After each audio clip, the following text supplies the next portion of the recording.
Bom dia. Existem reportagens, artigos, crônicas, comentários que são imperdíveis.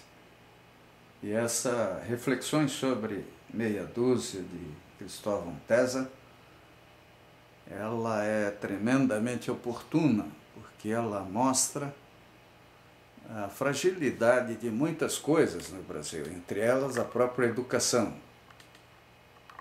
sempre tratada de uma maneira, vamos dizer assim, superficial, atenta ao discurso de plantão das ONGs estrangeiras, mas esquecendo a nossa realidade. Então, da matemática à política, ele com muita competência, ele acaba, no último parágrafo, falando da corrupção, que é um pesadelo brasileiro. Um pesadelo que a coluna do Leitor mostra nitidamente hoje, na reação à reportagem sobre o movimento separatista, que infelizmente parece ser uma solução, se bem que há muitas formas de separação. Na Europa, o pessoal agora luta para não se separar, vamos dizer assim, para manter a união. Em compensação, graças a uma união mal feita, muitos países estão quebrados. Então, entre o que é a China, a União Soviética, o que é os Estados Unidos e o Brasil, essa altura nós temos muitas formas de reflexão, de análise e uma certeza. A Constituinte, que em 1988 nos deu uma Constituição, primeiro que ela não era legítima, ela saiu de um Congresso que foi formado com outro objetivo. E segundo, ela está mal feita, prolixa, ela tem atribuições absurdas, deu atribuições absurdas à União, colocou responsabilidades enormes nos municípios e uma divisão fiscal, ou a viabilização de uma receita fiscal direta e indireta a favor da União, que é usada ao gosto da agiotagem internacional, da banca internacional, que até foi necessário isso. O Brasil estava quebrado na década de 80. Não esqueço quando, em 1977, numa comissão técnica, um diretor de uma estatal, de uma grande multinacional na Europa, disse que não tinha interesse em vender para o Brasil, que o Brasil estava quebrado. E vendo uma reportagem, acho que da Isto É, sobre o nosso ex-ministro Delfim Neto, ele falando do pedido de demissão do Simonsen, e a causa disso, a elevação dos juros nos Estados Unidos e a convicção dele de que o Brasil iria quebrar, como de fato quebrou. E por que quebrou? No início da década de 70, o pessoal errou demais em termos de planejamento, de avaliação de cenário internacional. A crise do petróleo foi subestimada. As obras custaram uma fortuna. E um volume de obras nem sempre justificado. Era o caso da eletrificação da ferrovia do aço, que nem o Banco Mundial queria financiar, porque não tinha sentido eletrificar uma ferrovia para transportar algo tão barato. Então, a gente que é mais velho, que viveu isso tudo, e que agora, felizmente, graças à liberdade, à internet, a uma nova postura dos jornais, a gente pode analisar com perspectiva, com a distância, lendo, estudando o que aconteceu com o Brasil. E aquele livro Saga Brasileira, da Miriam Leitão, é excelente para mostrar a desordem que existia em termos de controle da moeda, SUMOC, coisas assim, e como os economistas usaram o Brasil como laboratório de teses acadêmicas até finalmente acertar relativamente, que o Plano Real teve um grande e valiosíssimo mérito de estabilizar a nossa economia, mas, na sequência, o entusiasmo pela moeda supervalorizada e um processo de privatização desastroso acabou levando ao racionamento de energia e uma série de problemas que, como bueiros voadores e baixa confiabilidade de serviços, e custos elevadíssimos, quando a coisa deveria ser exatamente o oposto. Então, alguma coisa está errada por aí. Talvez o mais errado seja até o tamanho do Brasil. O Brasil poderia ser uma confederação de estados independentes. Cada região dessas, 5, 6, 7, ter uma administração própria. E a União deveria cuidar apenas daquilo que lhe é adequado, que seria o Banco Central, a política externa, combate ao crime organizado, o problema das endemias, das epidemias possíveis, dos grandes desastres, e deixar para cada região definir suas leis, a sua maneira de agir. Nos Estados Unidos, cada estado americano tem Senado, inclusive. Além da Câmara de Deputados, tem Senado. Aqui, nesse momento, em que a comunicação é fantástica, e onde o TRE desenvolveu táticas e equipamentos que permitem, se quiser, fazer uma votação todo dia, nós poderíamos até dispensar o poder legislativo após a regulamentação de novas estruturas e partir para eleição direta, participação direta dos cidadãos, principalmente da sociedade organizada. O que está acontecendo hoje no Brasil, e é nítido, vendo o noticiário e o suplício que a nossa presidente passa para montar um ministério, é ver o império de partidos improvisados ou que, de alguma forma, conseguiram algum poder. Agora, partidos com ideologia, com propostas efetivas, não, são organizações.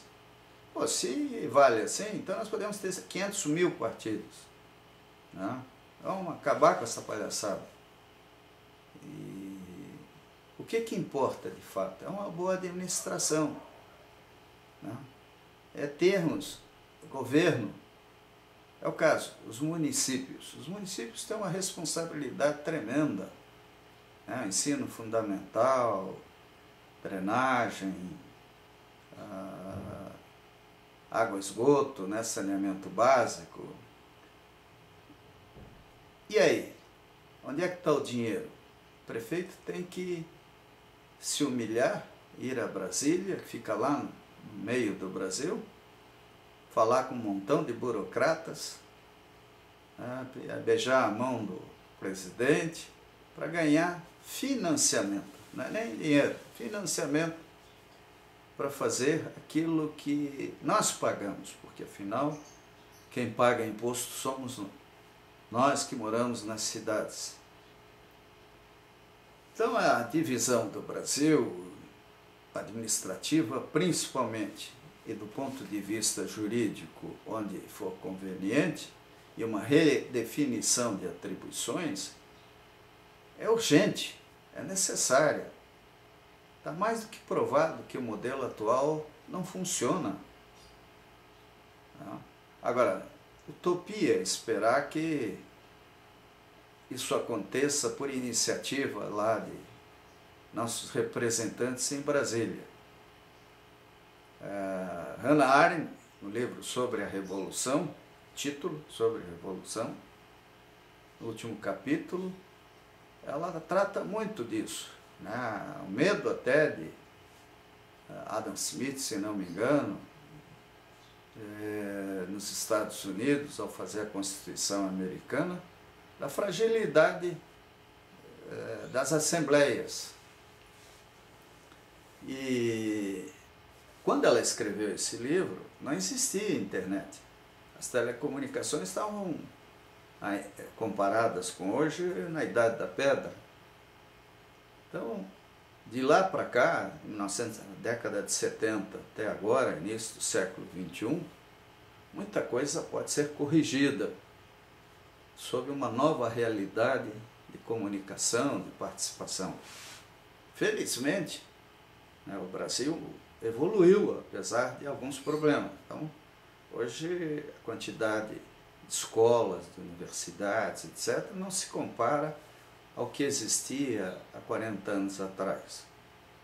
Por bem ou por mal, ensinando bem ou ensinando mal, o fato é que milhões de brasileiros frequentam as escolas, né, em todos os níveis, e isso é muito bom. Nós vamos ter uma geração melhor. Agora, a responsabilidade de quem tem a idade, está, vamos dizer assim, quase entrando na década, nos 70 anos, é de fazer esse registro, fazer uma análise crítica da história do Brasil. Onde erramos, onde é que acertamos? Vocês vejam, criamos megalópolis. Para quê? Em plena Mata Atlântica, você vê São Paulo, Curitiba, crescendo sem parar. Quando nós poderíamos estar descentralizando isso tudo. A capital do Brasil já mudou 3 vezes. Quer dizer, estava em Salvador, foi para o Rio, do Rio para Brasília. Por que a capital dos estados tem que ser sempre onde está? Nós podemos mudar, induzir a descentralização, criar novos estados. Só o norte do Brasil pode ter 10, 20 estados novos, o que seria ótimo. Vai custar dinheiro? Vai, sim, não há dúvida. Mas é mais barato criar essas capitais do que corrigir os problemas do crescimento desordenado das capitais atuais. Nós temos que inventar, bolar, pensar maneiras de desenvolvimento do Brasil, de ocupação desse espaço gigantesco, de forma inteligente, sem paixões, sem dogmas, sem atitudes típicas de um século atrás, ou 2. O mundo hoje é outro, não é mais um mundo das ideologias ou das fantasias. Temos que ser realistas. A sobrevivência da humanidade depende muito desse senso de realidade. Agora, de que jeito? Qual é a empresa que funciona com 1 milhão, 2 milhões de funcionários sob comando centralizado? Isso não funciona, isso não existe. Então, até as mega empresas já entenderam que não é tão fácil assim ter sucesso quando atinge um certo nível. É fácil, como é o caso dos bancos brasileiros. Qualquer risco vira spread. Aí é uma barbada. Os juros cobrem qualquer probabilidade de erro. Até eu viro banqueiro assim, é só me darem uma carta patente. Agora, se nós entendemos que é fundamental existir competência, existir seriedade, né? Ter atenção aos bons propósitos da União, dos estados, dos municípios, das famílias, do cidadão, nós temos que repensar o Brasil. Então a Gazeta do Povo está de parabéns com colunistas como Cristóvão Tesa e esse espaço, Coluna do Leitor, que aqui, hoje principalmente, traz opiniões que até surpreendem, porque a reportagem original feita sobre o tema, ela trazia algum ranço em função de manifestações infelizes de indivíduos psicados aí que deram entrevistas no início do movimento O Sul é Meu País. Nós precisamos retomar essas ideias, discutir com profundidade e ter coragem até de enfrentar a União e de dizer, olha, queremos mudanças, nós merecemos.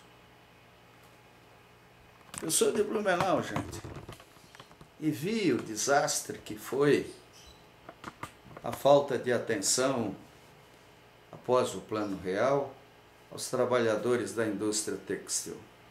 Como o governo federal era dominado pelos paulistas e coisas assim, a grande preocupação eram os metalúrgicos. Agora, os trabalhadores da indústria têxtil, da indústria ceramista, calçadista, etc., foram abandonados, empresários, trabalhadores, etc. As teses a favor da microempresa e pequena empresa, que meu irmão, inclusive, muitas vezes ele quebrou lutando por elas, viraram uma repartição pública, né, com consultores, sei lá, mas foram esquecidas na preocupação de organização do Estado. A burocracia cresceu, não diminuiu. O Brasil virou um pesadelo fiscal, um pesadelo burocrático, um pesadelo sob muitos aspectos. E a nossa infraestrutura? Ela é ridícula. Por que as rodovias estão entupidas de carros e caminhões? Porque você é obrigado a ir para São Paulo para poder embarcar num avião para ir para o exterior.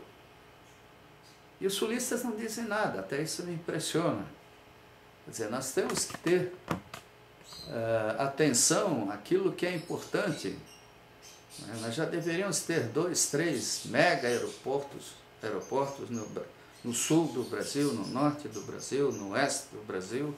Vocês vejam, um dos lugares do mundo que mais tem turista é Foz do Iguaçu. Qual o tamanho do aeroporto lá? Por que não fazem um grande aeroporto, até multinacional lá? Por que não fazem um grande aeroporto em torno, vamos dizer assim, próximo a Curitiba? Por que os nossos portos não têm capacidade de receber de forma adequada os navios de turistas? E por que a Lei Candir, para ficar exportando grãos para depois importar óleos refinados e outros produtos feitos com os minérios brasileiros, com produto da agroindústria brasileira? Por que não trazer as indústrias de lá para cá?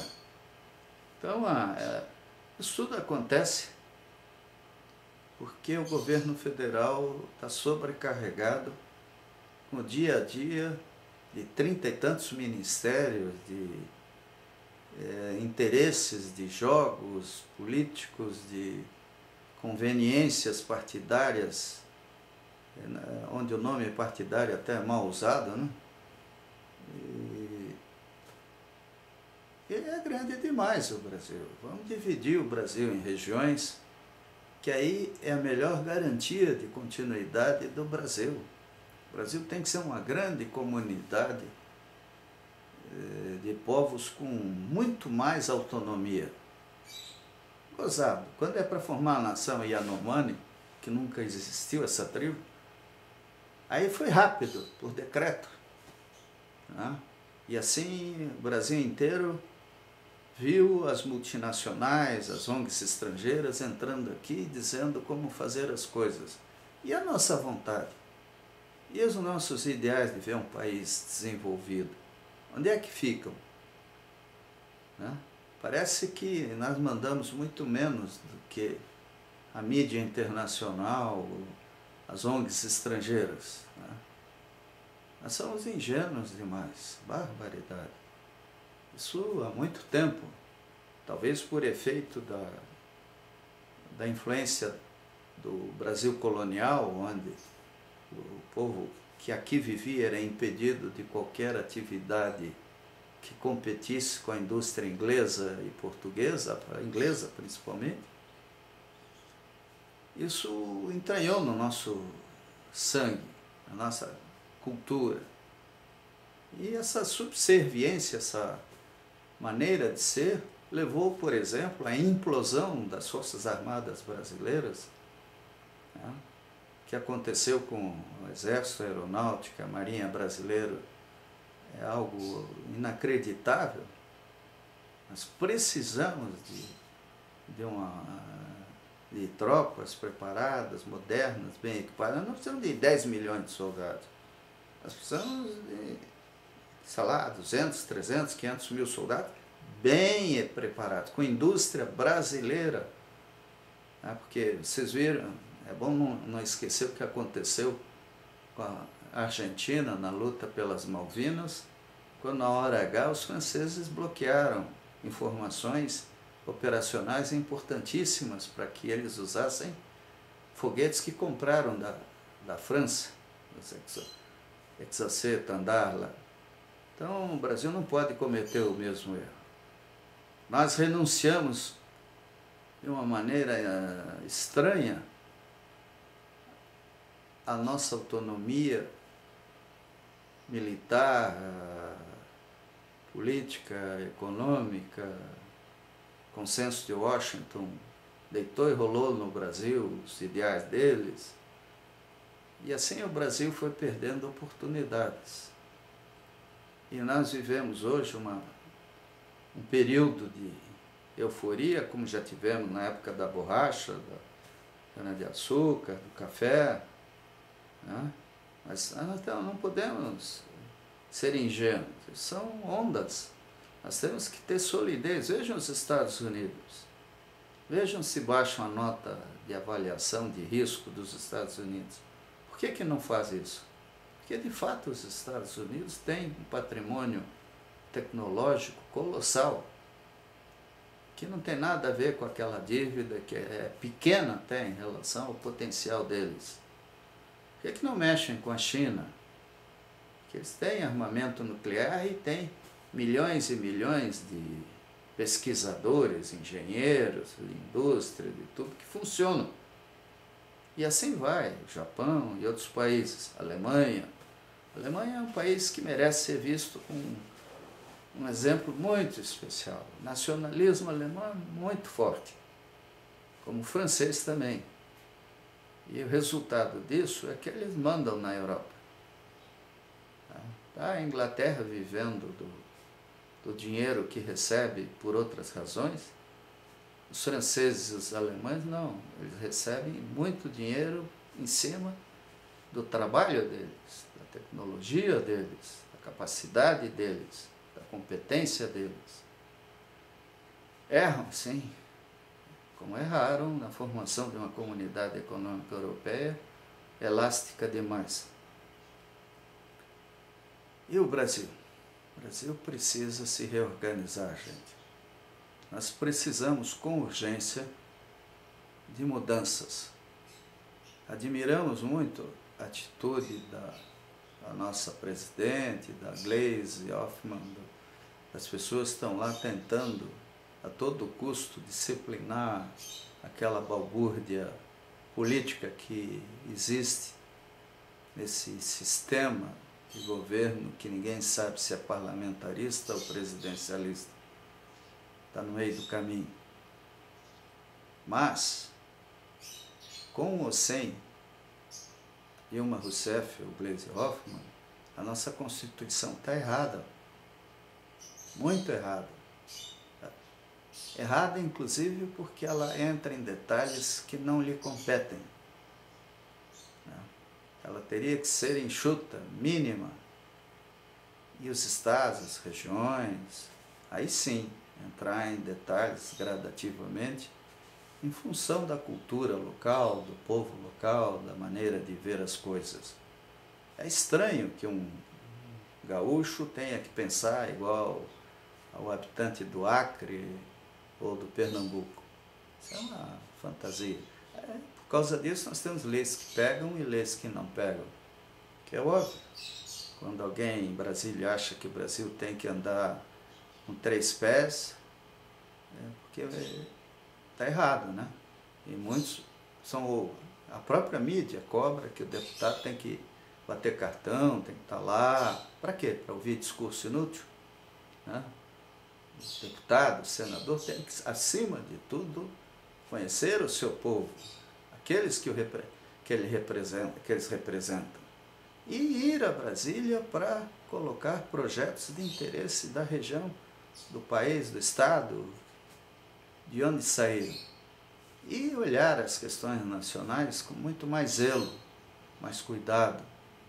Nós temos, no ano passado, tivemos exemplos terríveis de ver pacotes de leis aprovadas assim, aparentemente sem grande cuidado. Isso não pode continuar assim, gente. Nós temos que mudar. Temos dinheiro reservado? Existe um estoque de dólares em algum lugar? Ótimo. Nós precisamos desse lastro para aguentar as mudanças que são necessárias e que são urgentes. Não para atender a FIFA, e sim para atender o povo brasileiro que precisa de governo.